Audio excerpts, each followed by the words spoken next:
Un cordial saludo para todos ustedes, chicos. Vamos a llevar un tema apasionante de la fisiología, que es la fisiología del aparato respiratorio. Un breve resumen como introducción a lo que hemos visto en el anterior tema de la fisiología cardiovascular. Sabemos que tenemos un corazón derecho, un corazón izquierdo, que el corazón derecho recibe toda la sangre desoxigenada, la bombea a través del ventrículo derecho al sistema pulmonar, y del sistema pulmonar tiene que ser bombeado por las venas pulmonares a la aurícula izquierda, ventrículo izquierdo, y del ventrículo izquierdo tiene que ser bombeado al resto del cuerpo. Hemos visto que la circulación mayor tiene que tener un órgano intermedio porque el corazón no cumple toda la función, sino que los pulmones tienen que oxigenar esa sangre. Y de eso vamos a ver toda la función del aparato respiratorio. El aparato respiratorio cumple una función muy indispensable, que es la hematosis. Hematosis para nosotros es intercambio de gases. Ese gas, que es el oxígeno, que tiene que estar desde la atmósfera, tiene que por presión entrar a nuestros pulmones, atravesar lo que es la nariz o la boca, ya sea por cualquiera de los dos lugares, ir a la laringe, la tráquea, y de la tráquea pues al bronquio principal derecho, al izquierdo, a toda esa división de los bronquios, a los bronquiolos, y llegar a la unidad funcional, que es el alveolo. ¿Y qué va a pasar en este alveolo? El oxígeno tiene que atravesar tanto la membrana basal celular de los alveolos, atravesar el intersticio y el endotelio de los vasos capilares para ingresar al torrente sanguíneo. Y el dióxido de carbono lo mismo, el dióxido de carbono que va a estar en la sangre, como vemos en el gráfico, tiene que atravesar el endotelio vascular, el intersticio, la membrana basal de las células alveolares, ser expulsada a los alveolos y los alveolos al exterior, expulsando este gas que es el dióxido de carbono. Ahora, ¿qué se llama este proceso? El intercambio de oxígeno por dióxido de carbono es la hematosis. La hematosis es el proceso por el cual el cuerpo se oxigena, la sangre se llena de oxígeno. Vamos viendo un poquito acerca de cuál es el ciclo respiratorio. Para que tú procedas a meter oxígeno a tu cuerpo y eliminar el dióxido de carbono, necesitas inspirar y expirar. O sea, el proceso respiratorio está formado por dos ciclos, la inspiración y la expiración. Ahora, de forma lógica, la inspiración es un proceso activo, siempre va a utilizar energía. ¿Ya? ¿Por qué? Porque para que tus pulmones se estiren, tú sabes que tienes un órgano que es el diafragma, como lo podemos observar en el gráfico. Ese diafragma está en forma de cúpula, y una vez que se contrae el diafragma, o sea, baja, ¿no? En tu inspiración y en la contracción de tu diafragma, el diafragma desciende. Y al descender, estira los pulmones. Y al estirar los pulmones, esos pulmones se oxigenan, se llenan de oxígeno. Se llenan de aire, ese aire tiene oxígeno y el oxígeno difunde y va a entrar al torrente circulatorio. Entonces, con esto estamos indicando que la inspiración siempre es activa. Eso puede ser una pregunta de examen fácil de fisiología y mencionar cuál de los dos procesos de la respiración es activo y cuál pasivo. Puede ser la inspiración o la expiración. Y no tienes que caer, tienes que acordarte que la contracción del diafragma necesita energía y por lo tanto la inspiración siempre va a ser activa. ¿Ya? El diafragma es el único músculo que participa en la inspiración cuando estamos en reposo. Pero cuando estás realizando ejercicio te das cuenta que más músculos van a intervenir. Y no te vas a olvidar, porque esto igual te puedes mezclar en una pregunta, que dentro de la I va con la E y la E va con la I. Y eso te lo voy a ir explicando. La inspiración, los músculos que te van a ayudar, además del diafragma, son los intercostales externos. De inspiración va con la E, o sea, intercostales externos. Y además de otros músculos como ser los serratos, los pectorales y sobre todo los esternocleidomastoideos. Entonces, ¿qué interviene en la respiración? La inspiración pasiva, solamente el diafragma.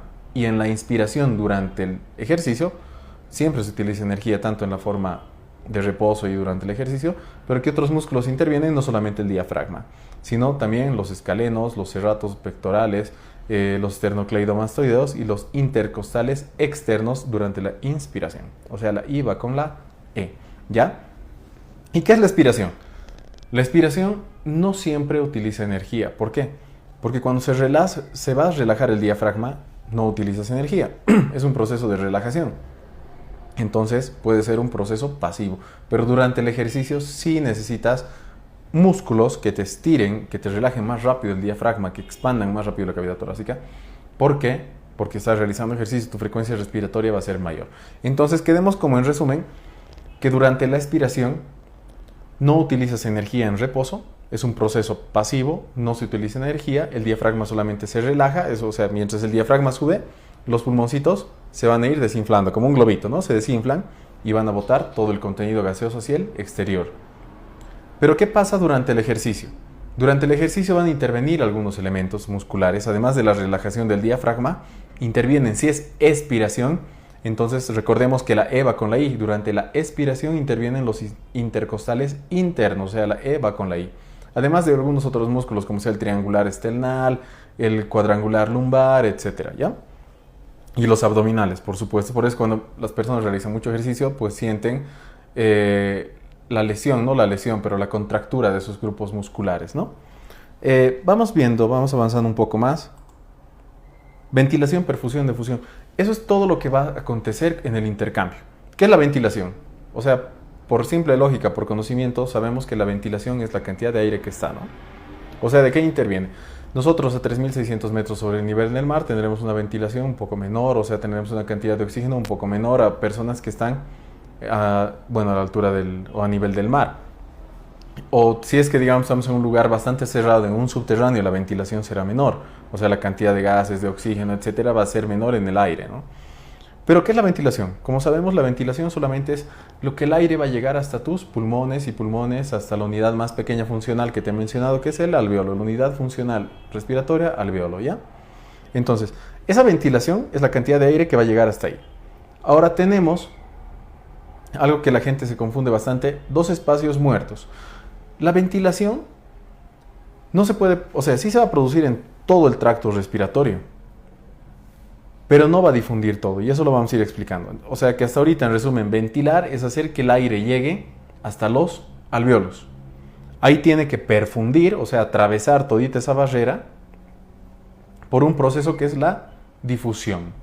¿Ya? La difusión hace que difundan los gases a través de la membrana basal de la célula, el intersticio, y que lleguen hasta el endotelio y que pasen los vasos sanguíneos. Eso se llama difusión, está difundiendo un gas. Y la perfusión es el grado de irrigación que va a tener ese pulmón. Eso vamos explicando. Vamos a lo que les mencioné hace ratito. Vuelvo a mencionar, ventilar es hacer que el aire llegue a la unidad funcional. ¿Qué pasa con todo el aire? ¿Todo el aire se va a intercambiar en mis pulmones? No, la respuesta es lógica. Diré en toda mi vía respiratoria, o sea, toda la vía respiratoria tiene la función de intercambiar dióxido de carbono por oxígeno. Y podrías caer fácil en una pregunta marcando sí o verdadero. Pero la respuesta no, porque ¿acaso a nivel de la nariz, que también forma parte de la vía respiratoria, intercambias gases? No. A nivel de la tráquea, tampoco. A nivel de los bronquios, menos. Bronquiolos, tampoco. A nivel del alveolo, sí. Entonces, ¿qué es el aire del espacio muerto? O sea, es el aire que no se va a intercambiar. Es el oxígeno que no va a llevar a producir la hematosis. Es el aire del espacio muerto anatómico. ¿Por qué? ¿Por qué anatómico? Porque hay estructuras anatómicas de la vía respiratoria que no intercambian oxígeno. Como mencioné, la tráquea, por ejemplo. ¿Pero qué es el aire del espacio muerto fisiológico? Todo el alveolo puede intercambiar oxígeno por dióxido de carbono, pero generalmente solo una pequeña parte del alveolo lo va a realizar.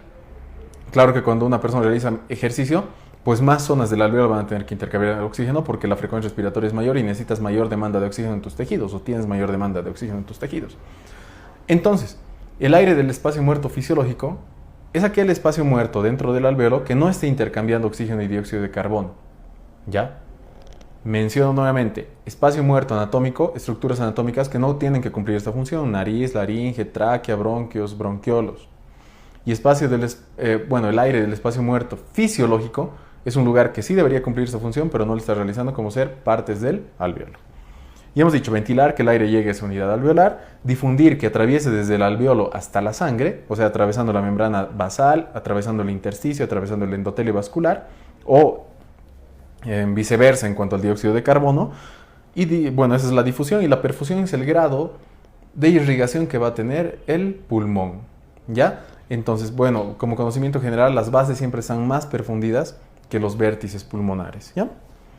¿Cómo puedes calcular, cómo puedes medir cuánto de oxígeno está se está uniendo o está ingresando a la sangre? Pues como sabemos nosotros, dentro del seguimiento médico puedes hacer la oximetría de pulso. Eso mide cuánta cantidad de hemoglobina está fijándose al oxígeno. O la oximetría, ¿no? La oximetría que te va a dar, la cantidad de gases, tanto de oxígeno y dióxido de carbono, entre otros, que están en la sangre, ¿no? O sea, una gasometría arterial.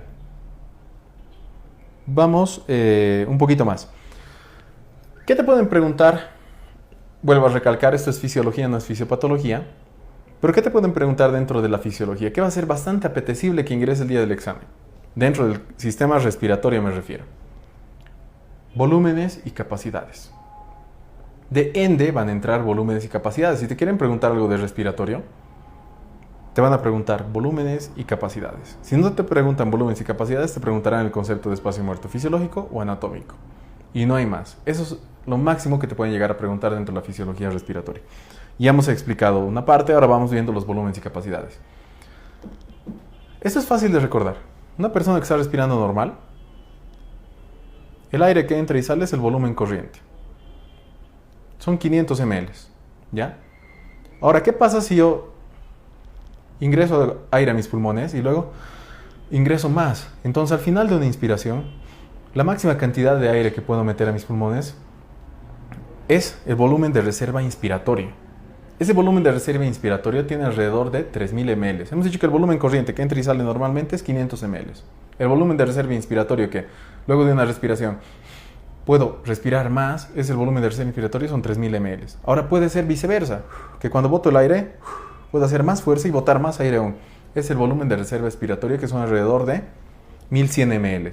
No tienes que olvidarte, el aire que entra y sale es el volumen corriente. La cantidad de aire que puedo meter más haciendo fuerza es el volumen de reserva inspiratoria. La cantidad que puedo hacer más fuerza de botar aire es el volumen de reserva expiratorio, que son alrededor de 1100 ml. Eso es pregunta y siempre va a ser pregunta. Pero ¿qué pasa si es que boto todo el aire, hago toda la fuerza?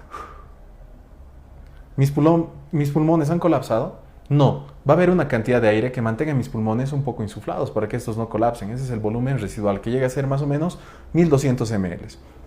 Y te pueden hacer una pregunta fácil el día del examen, ¿no? Poner los volúmenes ahí que tú reconozcas alguno. Y no te olvides el corriente 500 ml, de reserva inspiratoria que va a ser 3000 ml, de reserva expiratoria que es más o menos 1100 ml y el volumen residual que se queda en tus pulmones que es alrededor de 1200 ml. Ahora, ¿qué voy a hacer con esto? Puedo combinar estos volúmenes y formar capacidades, como ser la capacidad inspiratoria. ¿Qué te dirá la capacidad inspiratoria? La capacidad inspiratoria será pues la cantidad de oxígeno que tú puedes meter a tus pulmones, o sea, sumarás dos volúmenes, ¿no? Ya será uno el corriente, que es una respiración normal, y el volumen de reserva inspiratoria. Esa es la capacidad inspiratoria. Entonces, ¿cuánto va a ser? El volumen corriente, que son 500 ml, más los 3000 ml del volumen de reserva expiratoria, entonces tendrás una capacidad inspiratoria más o menos de 3500. ¿Qué es el volumen de reserva expiratoria? Será pues al revés. El volumen de reserva, el volumen corriente más el volumen de reserva expiratoria va a ser la capacidad expiratoria. Vamos viendo un poco más. Eso estamos dentro de las capacidades. Hay una capacidad que es la capacidad residual funcional. Esta capacidad residual funcional viene de la combinación de dos volúmenes. Residual, del volumen residual, y del volumen de reserva expiratoria, que más o menos sumándolo los dos van a llegar a ser 2300 ml. Tenemos una capacidad vital y una capacidad funcional total. Dentro de la capacidad vital combinamos el volumen corriente, el volumen de reserva expiratoria y el volumen de reserva inspiratoria. Y si queremos una capacidad total a este volumen o esta capacidad vital, tenemos que sumarle el volumen residual. ¿Ya?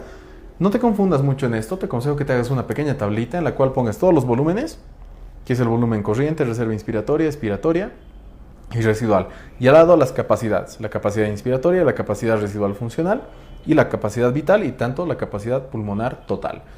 Ve y acuérdate cuáles van a funcionar con uno y con otro, porque fácil puede caer el día del examen. Por ejemplo, una persona que tenga a nivel del mar, por ejemplo, un volumen corriente de 400 ml y un volumen inspiratorio de 2900 ml, ¿cuál será su capacidad inspiratoria? Entonces tú ya te acordarás y sumarás los dos volúmenes y tendrás pues unos, sumándolos, fácil 3200 o algo así, ¿no? Vamos viendo. No confundas los términos, no confundas volúmenes con capacidades. Repasa lo que te aconsejé, solamente volúmenes, capacidades y las funciones más importantes del sistema respiratorio, y tendrás información de sobra de cara al día del examen. Y no olvidemos que también va a caer solamente una o dos preguntas de fisiología, pero que van a ser a grosso modo una de estas grandes indicaciones que te estamos dando, pero con los conceptos básicos enfocados a que puedas responder las preguntas, ¿no? Bueno, con eso hemos terminado un tema muy importante que es sistema respiratorio, y ya adelante vamos a terminar de ver los otros sistemas.